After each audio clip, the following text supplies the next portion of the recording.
mana umrah itu artinya adalah ziyaratu Baitillahil Haram bil nusuk, yaitu menziarahi Baitullahil Haram untuk melaksanakan ibadah umrah. Adapun kalau ini haji adalah menziarahi Baitullahil Haram untuk melaksanakan ibadah haji. Jadi menziarahi Baitullahil Haram untuk melaksanakan ibadah umrah, yang mana di dalam mengerjakan ibadah umrah itu Nabi sallallahu alaihi wasallam bersabda, al-umratu ilal umrati kafaratun lima bainahuma wal hajjul mabruru laisa lahu jazaa'un ilal jannah, rawahul Bukhari wa Muslim. Artinya umrah pertama kepada umrah yang kedua adalah merupakan penebus dosa daripada keduanya, dan haji yang mabrur tidak ada balasan baginya yang sesuai kecuali surga. Yang mana keutamaan berumrah ini adalah waktu-waktu ataupun jarak-jarak di antara umrah pertama kedua. Misalnya umrah pertama tahun dulu, umrah akan datang umrah bulan dahulu, dan umrah lagi. Itu jarak-jarak celah-celah di antara waktu umrah yang pertama dan kedua, ketiga dan keempat dan seterusnya. Itu adalah merupakan penebusan dosa. Seperti contoh sembahyang 5 waktu juga ditebus juga dosa. Ketika kita mengerjakan salat, misalnya salat isya, waktu antara maghrib dan isya tertebus dosa. Kita kerjakan lagi salat subuh, waktu antara isya dan subuh tertebus lagi dosanya. Kemudian kerjakan lagi zuhur, antara subuh dengan zuhur tertebus dosanya, dan seterusnya. Begitu pula umrah.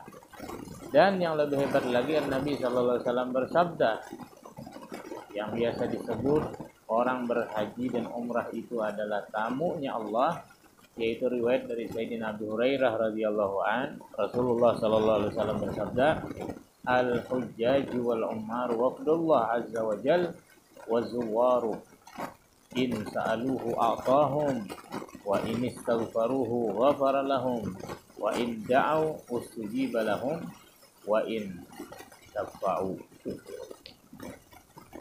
Yang artinya orang-orang yang berhaji dan orang-orang yang berumrah itu merupakan adalah tamu-tamunya Allah Azza wa Jalla. Jadi kalimat mengambil tamu dari hadis ini. Orang berhaji tamunya Allah, orang berumrah tamunya Allah. Merupakan adalah para tetamunya Allah Subhanahu wa taala, yang mana apabila dan mereka para penziarah-penziarahnya, jika mereka meminta Allah akan beri. Jika mereka minta ampun, Allah ampuni mereka. Bila mereka berdoa, akan dikabulkan. Jika mereka memberikan syafaat, akan diluluskan syafaat mereka. Itu keutamaan orang yang berumrah. Dan banyak lagi hadis-hadis Nabi menceritakan tentang orang yang berumrah. Keutamaan orang yang berumrah ataupun yang berhaji, diantaranya riwayat di dalam kitab Fathul Alam disebutkan, man qada nusukahu wa saliman nas min lisanihi wa yadihi ghufira lahu ma taqaddama min dhanbihi wa infaqu dirhamil wahid fi dzalika ya'dilu alfa alfin fi ma siwa. Siapa yang menyelesaikan daripada ibadah haji atau umrahnya, kemudian manusia selamat daripada lisan dan tangannya, maka akan diampuni dosa-dosanya terdahulu. Artinya setelah selesai haji, selesai umrah, dia menjaga lidahnya, menjaga tangannya, tidak menyakiti orang, maka dosa-dosanya akan terampuni. Dan membelanjakan 1 dirham dalam berhaji dan berumrah itu dapat mengimbangi daripada alfa alfin fi masiwah, yaitu dapat mengimbangi daripada 1.000.000 dari membelanjakan pada yang lain. Artinya berangkat haji, berangkat umrah, kalau kita berbelanja di sana jangan takut uang kita, jangan merasa kehilangan, jangan merasa jangan merasa hilang, karena bandingnya 1 dirham atau 1 rupiah atau mungkin 1.000 rupiah bandingnya sama dengan 1 juta daripada kita menghabiskan ke tempat-tempat lain. Daripada kita habiskan 1 juta ke mall, habiskan 1 juta tempat berfoya-foya, lebih baik daripada 1.000 kita gunakan untuk umrah, pahalanya lebih daripada 1 juta. Nah, itu sebagian daripada hadis-hadis Nabi yang menceritakan tentang keutamaan orang yang berhaji dan berumrah. Di antaranya lagi, wa idza halaka sya'rahu falahu bi kulli sya'ratin saqatat min ra'sihi nurun yaumil qiyamah. Apabila orang haji dan umrah nanti dia menggundul kepalanya, membutakan kepalanya, pahalanya sehelai rambut yang jatuh itu sama akan diberikan cahaya pada hari kiamat. Cahaya pada hari kiamat. Luar biasa. Jadi satu helai rambut itu berapa rambut, pada hitungan lagi rambut dari kepala ini berapa juta. Helai 1 cahaya, kalau 1 juta 1 juta, kalau 100 juta 100 juta. Nah, itu beberapa hadis yang menyebutkan tentang keutamaan haji ataupun keutamaan umrah. Dan umrah ini pun juga dapat menebus. Dalam hadis riwayat Ibn Mas'ud lagi, hadis terakhir dalam riwayat Ibn Mas'ud dalam Sunan At-Tirmizi, beliau menyebutkan hasanun sahih hadisnya, bahwa Rasul sallallahu alaihi wasallam bersabda, tabi'u bainal haji wal umrah. Artinya lanjutkan haji dengan umrah. Artinya kalau kita pernah haji tetap kita dianjurkan untuk umrah. Walaupun pernah umrah tetap dianjurkan lagi. Jadi ikutkan saja, lanjutkan. Kalau ini setelah haji umrah, kalau setelah umrah umrah lagi. Karena keduanya haji dan umrah itu dapat menghapus kefakiran. Yamfiyanil faqra wa dzunub, dapat menghapus kefakiran dan dosa. Sebagaimana kama yamfil kiru khabatsal hadid waz zahab wal fiddah, sebagaimana api dapat menghilangkan kotoran besi daripada emas dan perak. Dan tidak ada balasan daripada haji yang mabrur kecuali adalah surga. Nah, kemudian selanjutnya itu tentang keutamaan berumrah. Masuk pada pembicaraan yang kedua, yaitu tentang hukum berumrah. Umrah ini memang seperti haji dia, wajib dalam seumur hidup sekali. Jadi kewajiban berumrah sama dengan haji, wajib dalam seumur hidup sekali. Itu pendapat yang mu'tamad dalam mazhab kita Syafi'iyah. Ada pendapat lain, qaulun indana, di dalam Al-Imam Ar-Ramli di dalam kitab beliau Al-Minhaj juga, Asy-Syarhai Ramli wal Jalal 'alal Minhaj. Al-Imam Ramli di dalam kitab beliau mensyarahkan kitab Minhaj. Imam Ramli mensyarahkan kitab Minhaj dengan Nihayatul Muhtaj. Kemudian Jalaluddin Al-Mahalli mensyarahkan juga kitab Minhaj dengan kitab beliau Al-Mahalli, syarah daripada Minhaj. Di situ disebutkan bahwa hukum umrah ini adalah sunnah. Jadi sunnah. Jadi khilaf umrah ini, ada pendapat mengatakan wajib, ada pendapat mengatakan sunnah. Tapi yang mu'tamad wajib. Yang mu'tamad, pendapat yang kuat adalah wajib hukumnya. Berumrah dalam seumur hidup sekali, yang wajib. Dan boleh mengerja min ghairi hasrin, tanpa terbatas, boleh di setiap waktu boleh mengerjakan umrah itu, tanpa ada batasan kapanpun, selain daripada nanti hari-hari atau waktu-waktu yang dianjurkan untuk berhaji. Dan kemudian itu hukumnya. Apabila kita sudah mengetahui tentang keutamaannya, tentang hukumnya, mesti kita mengetahui tentang adab-adab sebelum berangkat umrah, sebelum berangkat haji atau berangkat umrah, apa-apa yang dianjurkan bagi kita. Di sini dalam kitab Fathul Alam disebutkan kurang lebih ada 8 perkara yang dianjurkan bagi orang-orang yang hendak pergi haji atau pergi umrah. Yang pertama adalah ayyubadira bitaubah min jami'il ma'asi wal makruhat. Orang yang hendak pergi haji atau pergi umrah, hendaklah dia bersegera, dia bertaubat, membersihkan daripada dosa-dosanya, membersihkan dirinya daripada seluruh kemaksiatan-kemaksiatan atau perbuatan-perbuatan makruh. Jadi hendaklah dia bertaubat seperti Nabi sallallahu alaihi wasallam ketika beliau Isra wal Mi'raj, beliau hendak menghadap Allah. Apa yang beliau perbuat terlebih dahulu oleh malaikat Jibril dengan malaikat Mikail membelah dada beliau dan dicuci hati beliau dengan air Zam-Zam. Begitu pula hendaklah kita cuci daripada hati kita dengan menyesali daripada dosa-dosa kita, dengan menangis kita mencucinya, dengan air mata kita cuci dosa-dosa kita, kemudian bertaubat baik yang berhubungan dengan Allah, berhubungan dengan makhluk. Hendaklah kita taubat semuanya dari seluruh maksiat ataupun daripada perkara-perkara yang makruh. Itu yang pertama. Yang kedua, wa yarudda mazalimal ibad. Hendaklah orang ingin pergi haji dan pergi umrah mengembalikan daripada sesuatu yang ia ambil daripada hamba-hamba yang lain. Sesuatu atau mazalim ataupun sesuatu yang ia ambil, yang ia curi atau yang ia ambil bukan pada haknya, hendaklah dikembalikan kepada pemiliknya. Karena diriwayatkan daripada Nabi sallallahu alaihi wasallam, beliau bersabda, raddu daniqin min haramin ya'dilu indallah sab'ina hajjatan. Rawahu Dailami. Lakin fihi labdu min ghairi hilli afdalu. Raddu daniqin min haram min ghairi hilli afdalu indallah min sab'ina hajjatan. Artinya mengembalikan 1/6 daripada barang yang haram. 1/6 ia kembalikan dari barang yang haram, itu dapat lebih afdal di sisi Allah, atau mengembalikan 1/6 dari yang tidak halal atau yang haram, itu mengimbangi di sisi Allah pahala 70 kali berhaji. 70 kali berhaji kita kembalikan. Misalnya tak ambil duit orang, berapakah? Tak ambil harta orang 1/6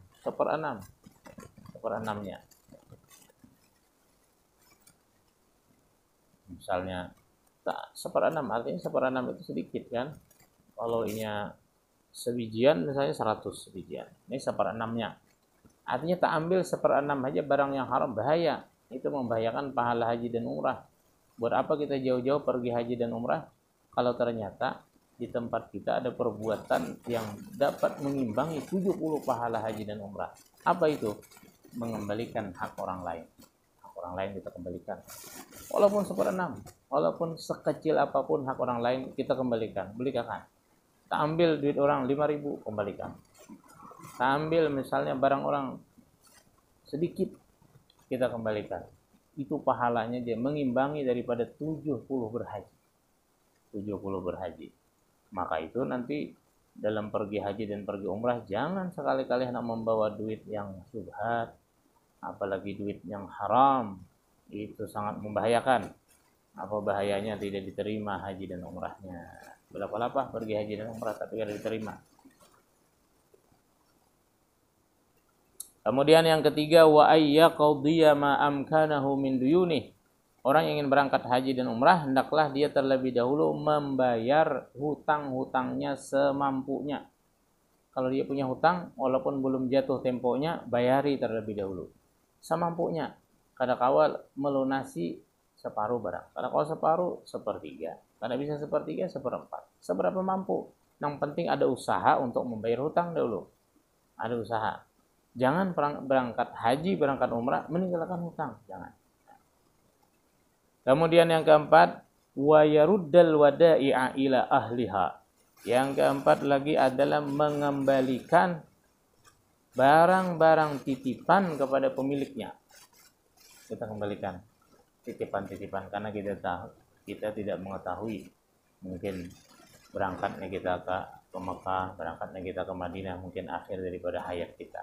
Mungkin meninggal dunia, siapa tahu kita. Jadi kembalikan. Kalau ada orang menitip, kalau kita ingin pergi ke tempat yang jauh seperti haji, umrah, atau ke luar negeri, jangan ada lagi menyimpan barang orang di rumah kita, jangan. Titipan-titipan orang kembalikan. Nah, sementara aku pada kawan. Nanti kalau aku pulang bisa, kalau hanya minta titip lagi bisa menyimpan akan. Tapi ini di luar kemampuanku. aku kembalikan terlebih dahulu. Yang kelima, wa yastahilla min kulli man bainahu wa bainahu muamalatun fi syai'in. Hendaklah dia meminta halal, meminta ridha kalau dia ada bermuamalah dengan seseorang. Kalau misalnya ada urusan yang belum terselesaikan, minta halal, minta ridha terlebih dahulu. Aku hendak berangkat umrah. Minta halal, minta ridha terlebih dahulu karena ingin berangkat umrah.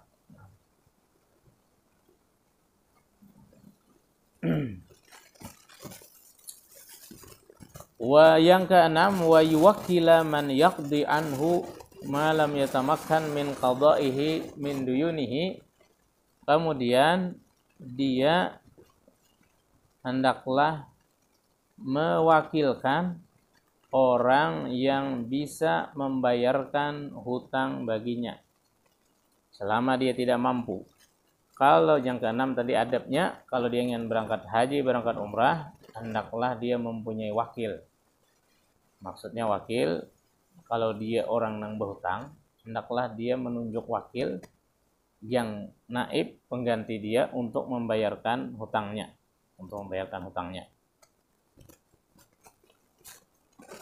Yang ketujuh, wa ayyu'iddal ma'unata liman yajibu alaihil qiyam bi ma'unatihim. Hendaklah dia itu menyediakan ongkos al-ma'unah, menyediakan bekal jika kita meninggali keluarga yang ditinggalkan. Kalau keluarga kita pergi umrah misalnya setengah bulan, kebutuhan mereka berapa setengah bulan kita tinggali. Kalau rumah kita bayarkan sewanya, listrik bayarkan terlebih dahulu. Itu harus ditinggali daripada orang-orang yang wajib kita ongkosi, anak kita ataupun orang tua kita. Nah, yang kedelapan adabnya wa ayyajtahida fi irdai walidayh, dan hendaklah dia bersungguh-sungguh. Nah, adab yang terakhir 8, bersungguh-sungguh di dalam meminta ridha kepada kedua orang tuanya. Jadi sungguh-sungguh minta ridha kepada kedua orang tuanya. Wa man yatawajjahu alaihi birruh wa ta'atuh kal mar'ati li zawjiha, dan orang yang wajib ia taati seperti istri minta ridha kepada suaminya. Wa ayyaktuba wasiyatan, dan orang ingin berangkat haji dan umrah juga harus menulis wasiat. Kalau pernah meninggal di sana, kalau pernah ma'atar ajal, kalau meninggal di Mekah, kalau meninggal di Madinah, harus ada wasiat tulis. Wasiat. Nah, misalnya wasiat ini untuk bulan bin bulan, nanti kalau aku meninggal ini wasiatnya kan. Bahkan bukan ingin pergi haji dan umrah saja, setiap malam kita hendak tidur ya disuruh menyiapkan wasiat kalau pina meninggal dunia di waktu guring, di waktu tidur tadi. Nah, itu 8 adab ataupun tata cara ketika orang hendak pergi haji ataupun pergi umrah. Itu 8 perkara. Nah, kemudian selanjutnya, apabila ia sudah mengetahui adab-adabnya, yang pertama tadi keutamaan haji dan umrah, yang kedua hukumnya, yang ketiga adab-adab ketika ingin berangkat haji atau umrah. Kemudian selanjutnya lagi hanya keberangkatan. Nah, orang ingin berangkat haji atau berangkat umrah ini disunnahkan baginya ada beberapa perkara yang disunahkan. Jadi ketika sudah ditentukan harinya, kemudian sudah ditentukan tanggalnya, lalu sampai kepada hari keberangkatan, apa-apa yang digawi, yang diperbuat ketika hendak pergi haji atau pergi umrah. Yang pertama, hendaklah dia misalnya sampai sudah harinya, kebiasaan sebelumnya kan melaksanakan sholat hajat, bagus ya untuk mengerjakan sholat hajat, pergi haji, pergi umrah. Kemudian apabila sudah sampai harinya, pada hari itu yang pertama wa ayyusalliya rak'atain qabla khurujihi, hendaklah dia itu salat 2 rakaat sebelum keluar daripada rumahnya. Jadi hendaklah salat 2 rakaat sebelum keluar dari rumahnya. Salat apa itu? Yaitu salat sunat safar. Salat sunat safar. Jadi kita kerjakan sembahyang sunat safar. Boleh, biasanya tempat kita kan kalau hendak keluar haji, berangkat umrah, baca yasin, baca salat kamilah. Bisa kita kerjakan, imbah baca yasin, baca salat kamilah, kita sembahyang. Kalau nang jamaah nang dudukan kan biasanya makanan dulu. Bukan nang mahadiri, nang mau melapasakan. Adapun kita sembahyang 2 rakaat sebelum keluar. Karena disebutkan di dalam hadis Nabi sallallahu alaihi wasallam bersabda, "Ma khallafa ahadun inda ahlihi afdala min rak'atain yarka'uhuma indahum hina yuridu safaran." Jadi tidaklah seseorang itu meninggalkan daripada keluarganya yang terlebih afdal daripada 2 rakaat yang ia kerjakan ketika hendak berangkat musafir. Jadi salat 2 rakaat, salat safar. Cuma salat safar ini apabila kebetulan berangkatnya imbas sembahyang subuh atau imbas sembahyang asar, tidak disunahkan salat safar. Kada disunahkan salat safar. Kenapa? Karena salat safar ini termasuk sebab yang mutaakhir, lain mutaqaddim sebabnya. Karena yang dibolehkan imbah asar itu sebab terdahulu aja, lawan imbah subuh. Jadi kalau turunnya imbah sembahyang subuh aja turunnya, jangan sampai yang sunat safar. Kecuali bila sudah berlalu waktu isyraq. Bila waktu isyraq berlalu sudah boleh sembahyang safar. Bila habis waktu subuh sudah masuk waktu isyraq boleh salat sunat safar. Tapi kalau habis asar ada boleh. Jadi kada usah digawi. Lalu apa nang inya kerjakan? Kalau inya kada menggawi, kada mengerja, cukup membaca doa safar. Membaca doa safar aja. Ya, ini doa salat sunat safar tadi. Surahnya dengan surah Al-Kafirun dan surah Ikhlas. Surah Al-Kafirun dan surah Ikhlas. Yang biasanya doa safar itu yang biasa ada di buku-buku itu ada salat sunat safar itu doa-doanya. Saja kita membaca di sana. Allahumma inna nas'aluka fi safarina hadzal birra wat taqwa minal amali ma tuhibbu wa tarda. Allahumma inna na'udzubika min wa'sa'is safar, ya. Aku berlindung daripada kesusahan musafir. Kemudian imbah setelah kita salat sunat safar lalu membaca doa safar. Tadi kalau imbah subuh atau imbah asar jangan sampai yang sunat safar karena diharamkan. Jadi membaca doa safar, setelah itu membaca ayat kursi. Wa yaqra'u ba'dahuma ayatal kursi, lalu membaca ayat kursi. Karena Al-Imam Nawawi di dalam Hilyatul Abrar menyebutkan yustahabbu, beliau mengatakan faqad jaa, jadi setelah salam qara'a ayatal kursi, dia membaca ayat kursi. Jadi setelah salam sunat safar membaca ayat kursi atau membaca doa safar, lalu membaca anna man qara'a ayatal kursi qabla khurujihi min manzilihi lam yusibhu syai'un yakrahuhu hatta yarja'. Jadi mendatang dalam hadis bahwa barang siapa membaca ayatul kursi sebelum keluar dari rumah, maka dia tidak akan tertimpa sesuatu yang tidak ia senangi sampai dia pulang. Jadi urutannya imbas sembahyang sunat safar, kemudian membaca ayat kursi, dan membaca doa safar. Setelah membaca doa safar, balu summa yuwaddi'u ahlahu. Jadi yang pertama sembahyang, kedua membaca doa safar, imbas sembahyang tadi. Kemudian yang ketiga membaca ayat kursi, kemudian summa yuwaddi'u ahlahu, kemudian dia tadi mengucapkan selamat tinggal. Jadi kita menitipkan daripada keluarganya. Jadi dititipkan keluarganya.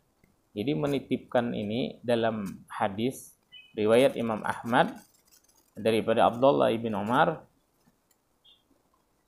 Innallaha ta'ala idza studi'a syai'an hafizahu.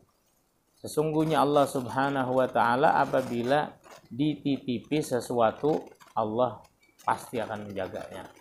Jadi orang berangkat haji, berangkat umrah itu mesti betitip dulu. Biar bahasa kita aja betitip.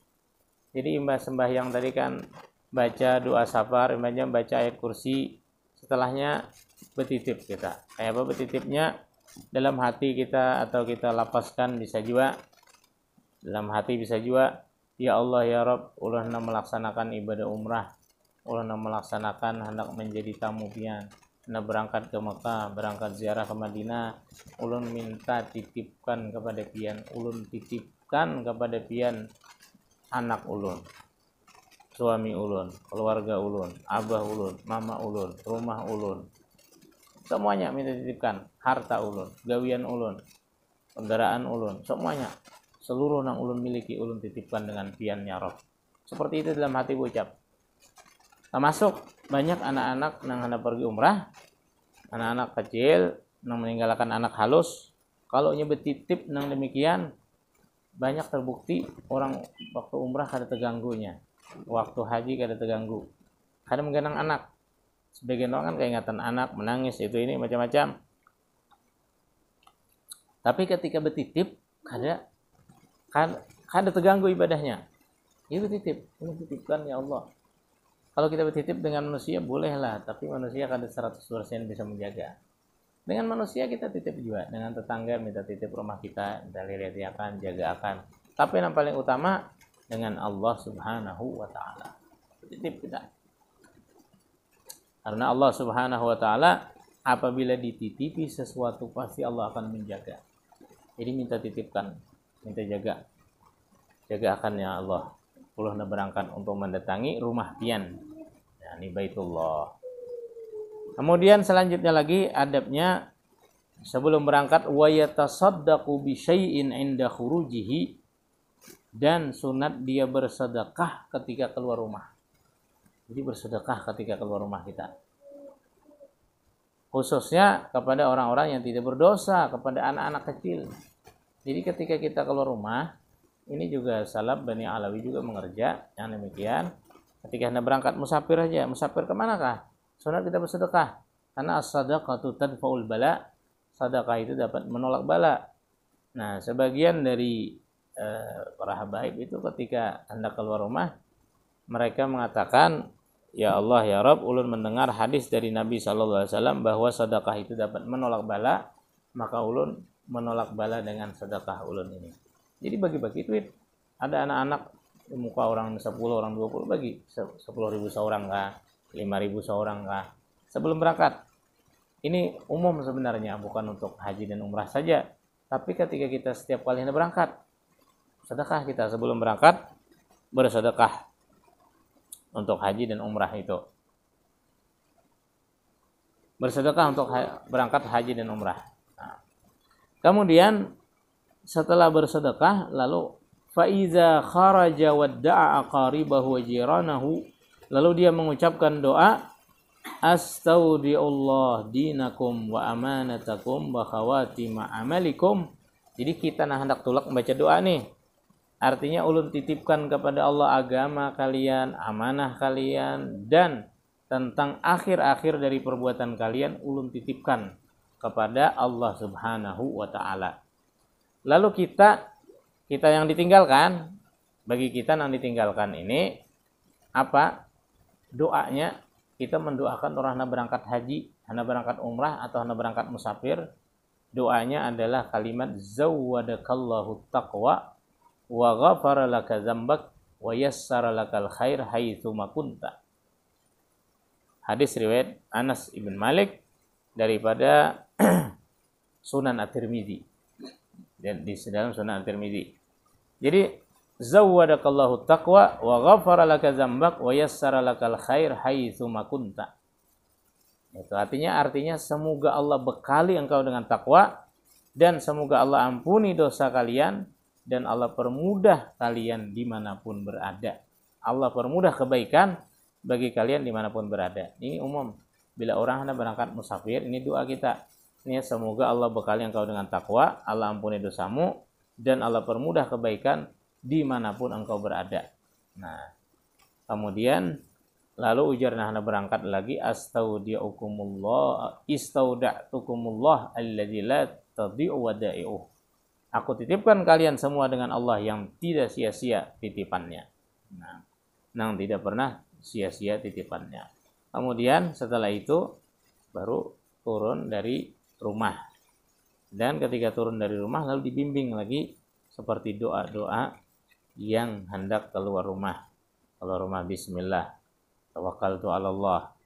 Wala haula wala quwwata illa billahil azim. Allahumma inni a'udzubika an adilla au udalla au azilla au zalla au azilla au zalla au ajhala au yujhala alai. Itu ada biasanya bacaan doa saparnya itu. Jadi setelah keluar daripada rumah, kemudian bergena di pelatar, kemudian naik ke mobil lalu diazankan. Azan lalu berangkat perjalanan menuju bandara lagi. Nah, itu adab-adab ketika Anda berangkat. Dan ketika di perjalanan kita perbanyak apabila kita menuju kota Madinah, hendaklah kita memperbanyak di perjalanan musafir membaca salawat kepada Nabi sallallahu alaihi wa alihi wasallam. Nah, itu perjalanan awal atau adab-adab dari rumah sampai kepada perjalanan. Kemudian bersambung pada yang kedua nanti tentang di perjalanan ataupun tata cara di salat ataupun tayamum di dalam pesawat. Wallahu taala alam.